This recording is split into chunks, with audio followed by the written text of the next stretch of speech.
Welcome to what I am calling the Cork Board of Truth.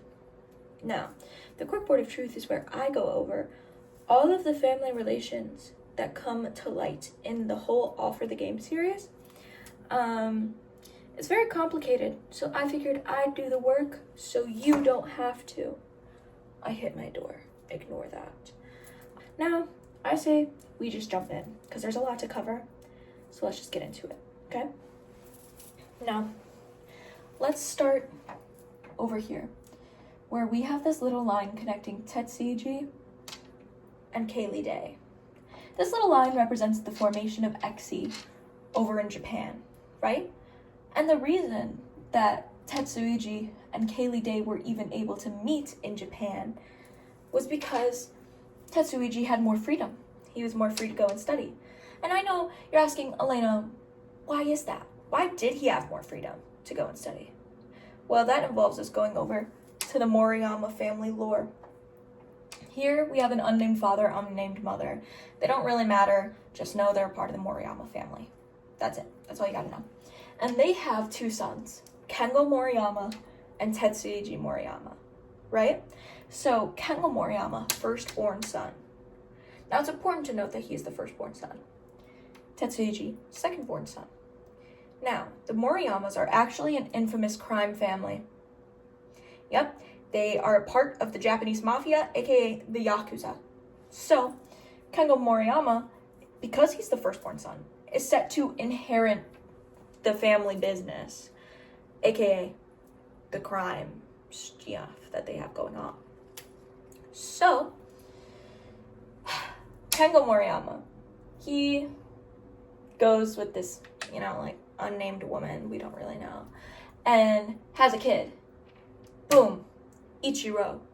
And boom, Riko Moriyama.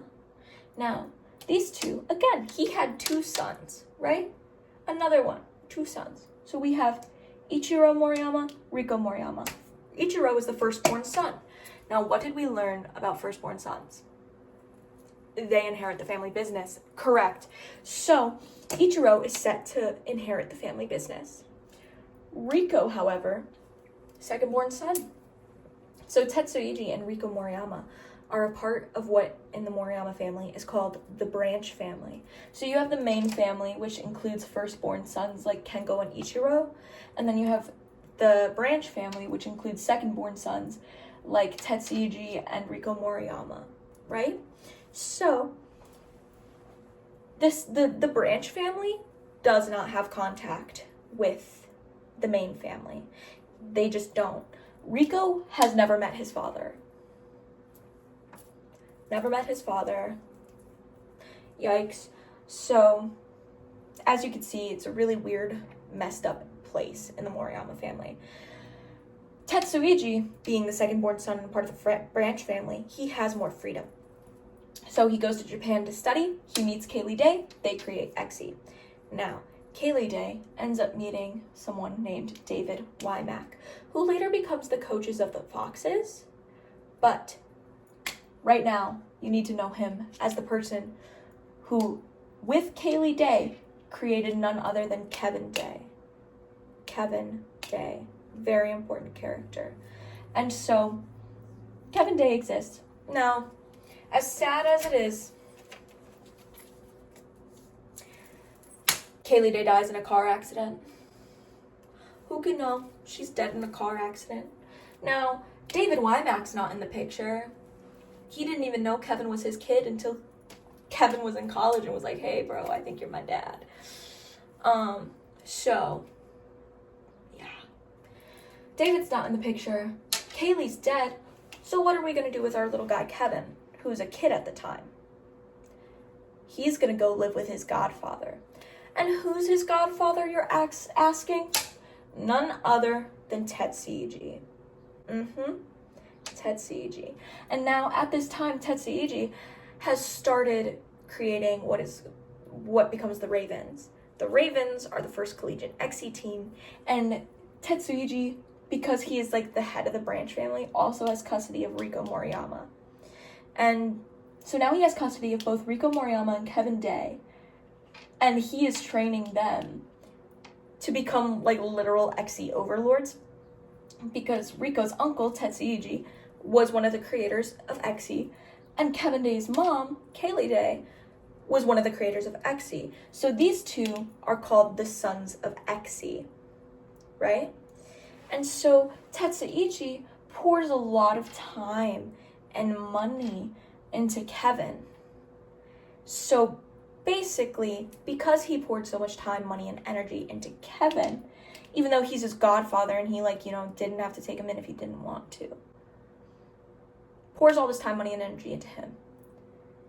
Tetsuichi's like, yeah, because of that, I literally own you. I own you because you owe me for all that time, money, and energy I put into you to create an Exy star. So they have that, and so Tetsuiji kind of gives Kevin as property to Rico because Tetsuiji owns Kevin. Yeah. Now that we're on the subject of property, let's talk about our dear friend, Jean-Yves Moreau. He is the literal definition of property to the Moriyamas, I fear. Because he had two parents, you know. His dad did have a name. I don't care enough about him to write it down. He sucks. That's all you need to know about his dad, truly. His mom, Jean Moreau, had a little sister named Elodie. And his parents were both involved heavily in crime, and they were very heavily in debt. Now you're asking, who are Jean's parents in debt to? They live in Marseille, France. Who could they possibly be in debt to? Ding, ding, ding, guys.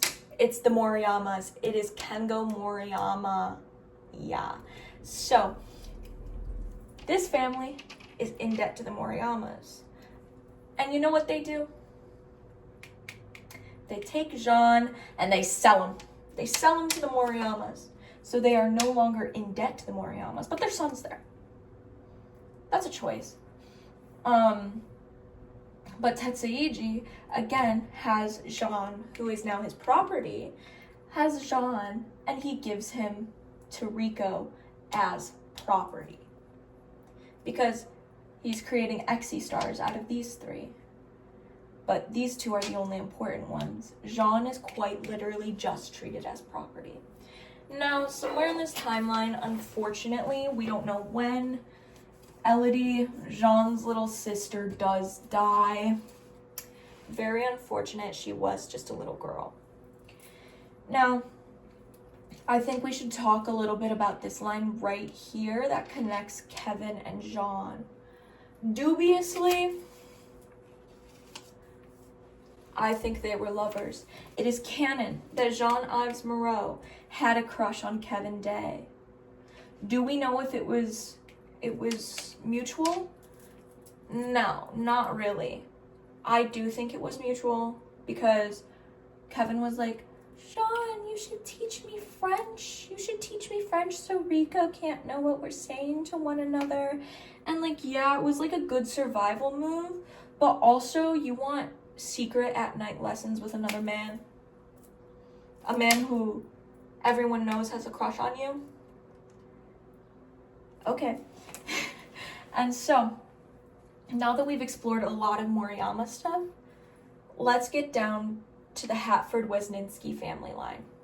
So here, their parents are unimportant, but just know they have parents, and they had two children, Mary Hatford and Stuart Hatford, right? So, this family, actually, the Hatford family, is a British crime family. And though we don't know much about the union between Mary Hatford and Nathan Wisniewski, it is kind of hinted at and like alluded to that she didn't really want to marry Nathan, but it was more for like family relations, crime family things, rather than like, oh, I'm in love with him, we should get married. So anyway, Mary Hatford becomes Mary Hatford Wisniewski by marrying Nathan Wisniewski, aka the Butcher of Baltimore. So these two have their kid, Neil Jostin. But before he was Neil Jostin, he was Nathaniel Abram Wisniewski. And so what happens here is that we find out Nathan Wisniewski was working for the Moriyamas. He was doing their dirty work. He was their hitman. He was the one with the bloody hands, and he was known all throughout Baltimore as the Butcher of Baltimore. Yeah. And he was really abusive and like actually the worst toward Neil. Not really a surprise there. But you're asking yourself, why does Neil, poor Neil, have all of these lines connecting him to the Moriyama side of things?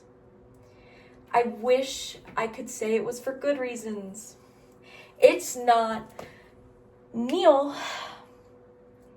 is connected to Rico and Kevin. Now, this is because he's friends with them dubiously as a child. He's kind of friends with them as a child. And this is because Mary took him to the Ravens training facility whenever Nathan was there to do work with the Moriyama family, right? So he spent a lot of time with Rico and Kevin, who lived at the training facility. And Tetsuiji was like, your kid's kind of good at Exy. I want him. I want to create a great Exy star out of him, right? And so, no. Mary finds out that as Neil is going through these trials to supposedly possibly become a member of the Ravens' future lineup, she finds out if he doesn't pass the last test, they are going to kill him. Crazy. And so she, to get out of this, takes $5 million from Nathan Wisniewski and takes Neil and books it. They leave. They are on the run for like 10 years, okay? With this $5 million that they took, that they stole. And now you're thinking, okay, well, she stole her husband's money. Like, that sucks, but like, so while you would be right, eventually, over the course of their time on the run, Mary dies. And when Neil joins the Foxes, stuff happens, and we end up finding out that the money was actually not Nathan's. The money actually belonged to the Moriyamas. So now, the Moriyamas are missing money, and it's Neil's fault. It's Neil's fault that they don't have this $5 million. And so Neil is $5 million in debt to the Moriyama family. And because of this, these lines exist between Neil, Kengo, and Neil and Tetsuiji because the Moriyamas own Neil through this debt, right? So he's another piece of property to the Moriyamas.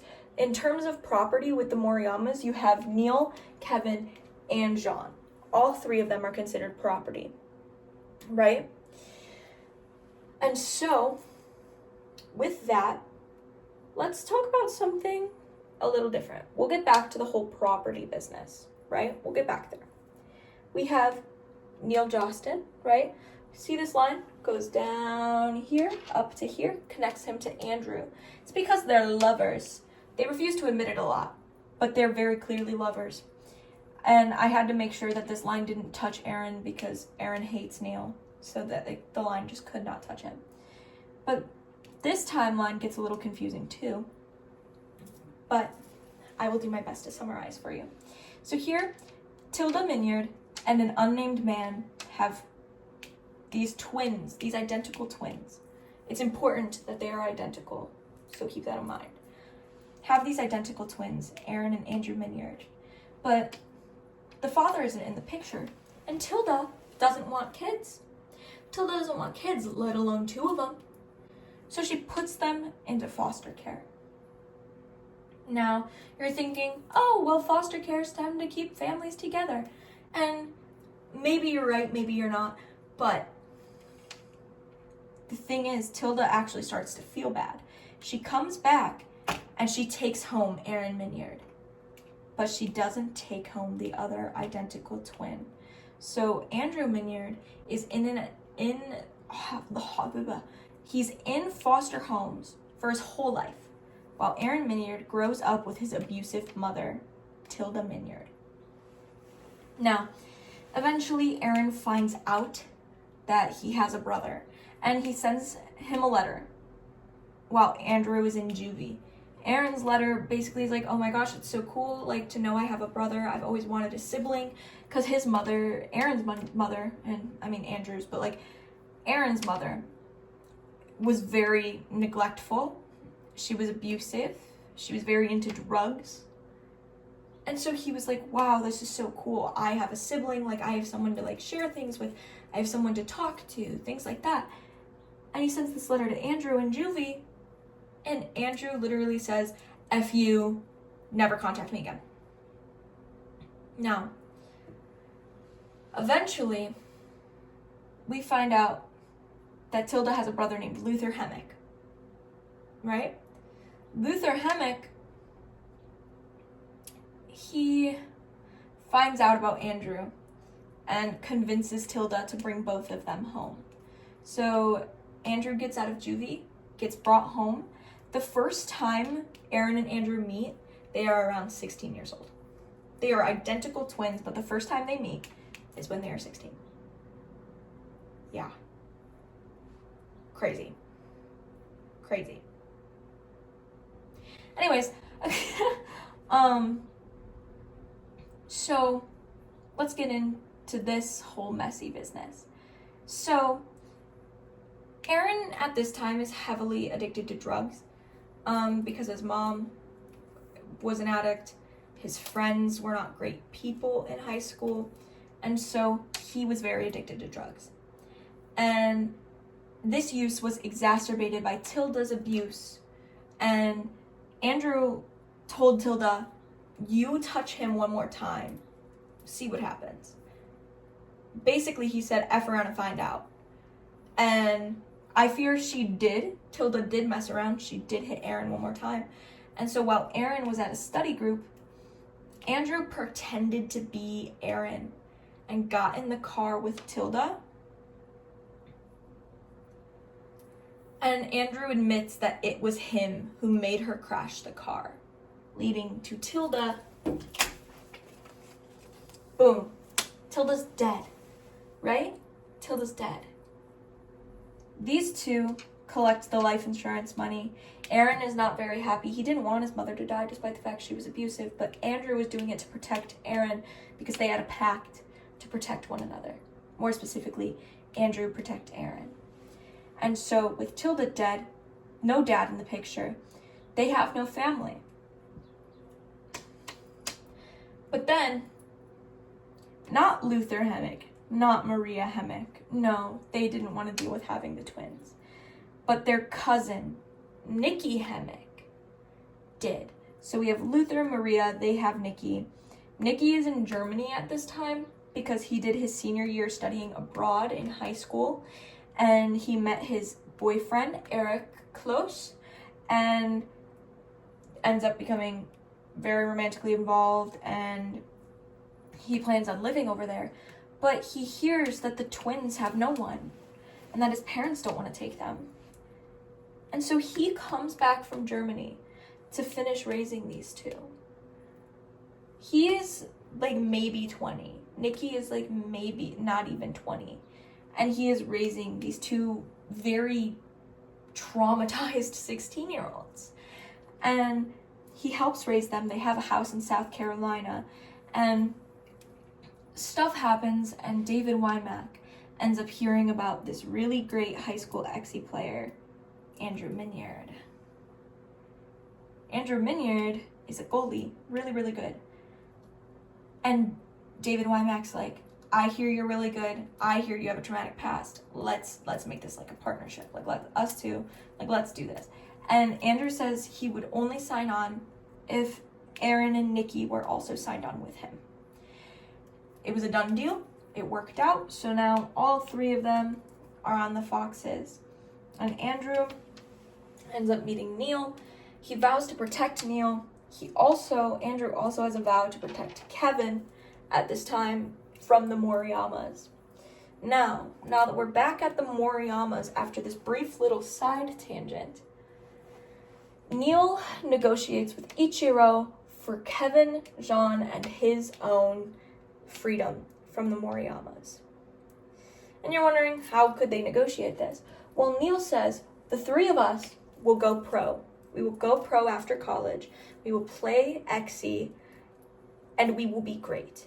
We will make US Court, which is like NBA, like MLB, like that is like the level of the US Court. And they also are like, we'll go to the Olympics, like we will do what we need to do, and we will pay you a certain amount of our earnings, and I believe it's like majority of their earnings for the rest of their careers if they are free to do as they please as of now. And Ichiro's like, yeah, okay, good deal. And so somewhere in this, Nathan dies. And he dies after kidnapping Neil because Stuart Hatford gets wind that his nephew's in trouble, comes in, kills Nathan, as he should. We hate this guy, so it doesn't really matter. And now, the Foxes and the Ravens have a little face-off, right? They have a little face-off, and this game, it is set for the Ravens to win. Like, it is so, like, there's no way the Foxes win this, right? Wrong. Foxes win. Rico loses. Ha ha ha. Neil is on the ground because he is so very tired from this game that he just played because he had to play the whole game, and it's a long-ass game. Neil is on the ground. Rico comes up to him, pissed off. He goes to swing down his racket to hit Neil. And those rackets aren't light. And so Andrew steps in, catches Rico's racket, and breaks Rico's arm. Which is great because Rico broke Kevin's arm at one point. So this is comeuppance. Breaks Rico's arm, and then Neil and Rico are asked to come to a private box. And in this private box is where the Moriyamas do business deals. Business deals. You get where I'm going with that? Like crime business deals. And so Neil and Rico are there. Rico's on the ground. His arm's broken. He's sad. He's looking kind of pathetic right now. And you'll never guess who shows up. Boom. Ichiro. Ichiro shows up. Neil's just standing there. He's just watching this happen. Like, he's not asked to do anything. He's just standing there watching Ichiro come up to Rico, shoot him in the head. Boom. Rico's dead. Ichiro's the one who killed him. And Ichiro has an unnamed man put the gun into Rico's hand to make it look like a suicide. So with that, Neil, Kevin, and Jean, they are free to live their lives. They still have to go and play professional XC, but they are free themselves. They no longer belong to the Moriyamas. They just have to pay a certain amount per year. And that is a pretty sweet deal for them. So yeah, this has been the Cork Board of Truth. I hope you enjoyed. I really do. I hope you enjoyed. And I will see you next time for maybe another installment of the Cork Board of Truth if we ever find out why Jeremy Knox runs from cops in the Sunshine Court. Who could know? Maybe we'll need a Jeremy Knox family tree next time. Anyway, it's good seeing you. Have a great rest of your day.